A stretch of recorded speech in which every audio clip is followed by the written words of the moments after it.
İyi günler arkadaşlar. Kanalımıza hoş geldiniz. Bugün yine sizler için yepyeni videolarla karşınızdayım.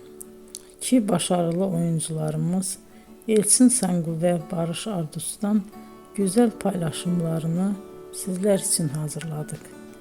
Elçin Sangu, Sevdim Alabora, Yalancı ve Mumları, Kiralık Aşk, İyi Günde Kötü Günde bu dizilerde rol almış ve herkes tarafından çok beğenilmiştir.